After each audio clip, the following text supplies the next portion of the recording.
1 ఏడాది పాటుగా నెలసరి పూర్తిగా ఆగిపోతే ఆ దశను మెనోపాజ్గా డాక్టర్లు పరిగణిస్తారు. సాధారణంగా 50 ఏళ్ల వయసులో మెనోపాజ్ వస్తుంది. కొందరిలో కొన్ని కారణాల వల్ల 40ల్లో ముందస్తు మెనోపాజ్ రావడం, మరికొందరిలో మరికొన్ని కారణాల వల్ల 60ల్లో లేటుగా మెనోపాజ్ రావడం కూడా సాధారణంగా చూస్తుంటాం.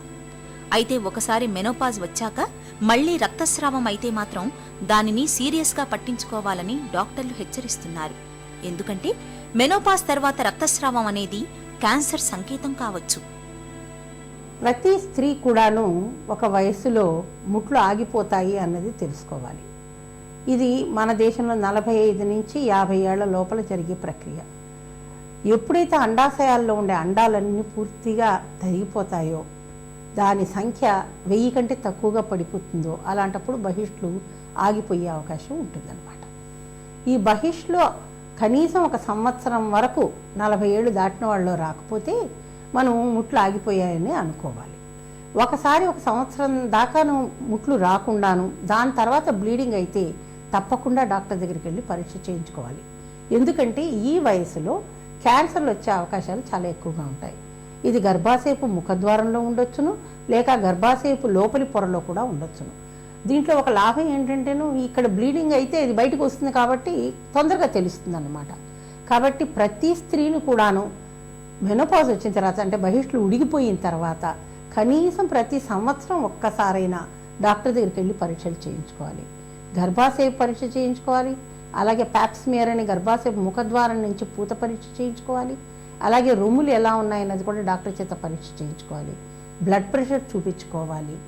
బ్లడ్ ప్రెషర్ చూపించుకోవడమే కాకుండా కొన్ని పరీక్షలు, ముఖ్యంగాను థైరాయిడ్ సమస్య ఉందా లేదా, బ్లడ్లో షుగర్ ఉందా లేదా, అలాగే కొవ్వు పదార్థాలు ఎంత ఉంది బ్లడ్లో, ఇవన్నీ కూడా పరీక్షలు చేయించుకుంటూ ఉండాలి. ఎందుకంటే ఈ సమస్యలన్నీ కూడాను ముట్లు ఉడిగిపోయిన తర్వాత చాలా ఎక్కువగా వస్తాయి.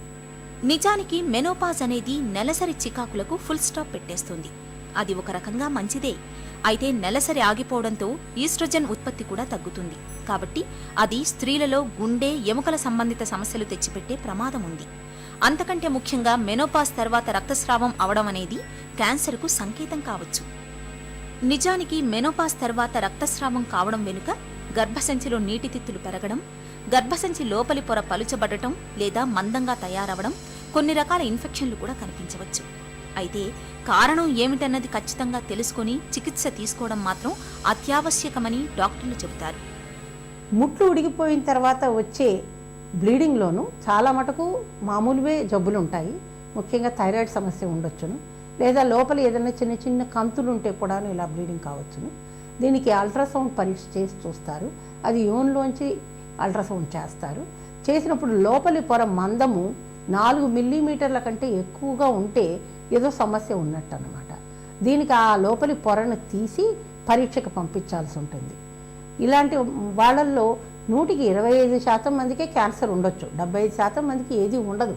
కానీ అది క్యాన్సరా కాదా అని నిర్ధారణ చేయించుకోవాల్సింది చాలా ముఖ్యము.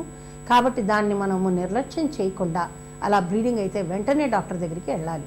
చాలామంది ఏమనుకుంటారంటే ఇలా బ్లీడింగ్ అయితే కొంచెమే అయింది కదా, మళ్ళీ వెళ్ళొచ్చు, మళ్ళీ అయితే వెళ్ళొచ్చు, ఇలా అనుకుని డాక్టర్ దగ్గరికి వెళ్ళడం చాలా ఆలస్యం చేస్తారు. అలా ఆలస్యం చేసినప్పుడు క్యాన్సర్ స్టేజ్ పెరిగిపోయే అవకాశం ఉంటుంది.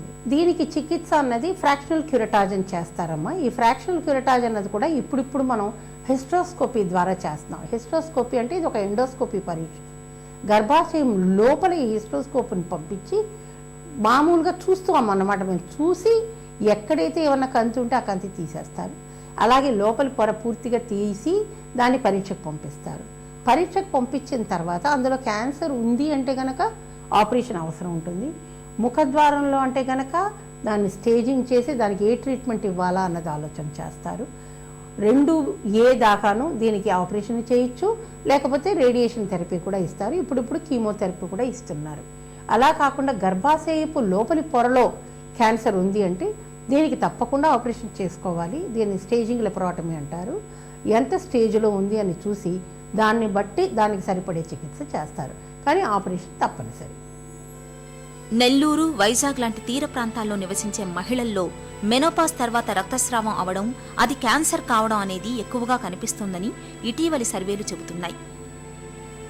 కాబట్టి తీర ప్రాంత పట్టణాలు, గ్రామాల్లో నివసించే మలివయసు మహిళలు మెనోపాజ్ తర్వాత రక్తస్రావం విషయంలో అప్రమత్తంగా ఉండాలి.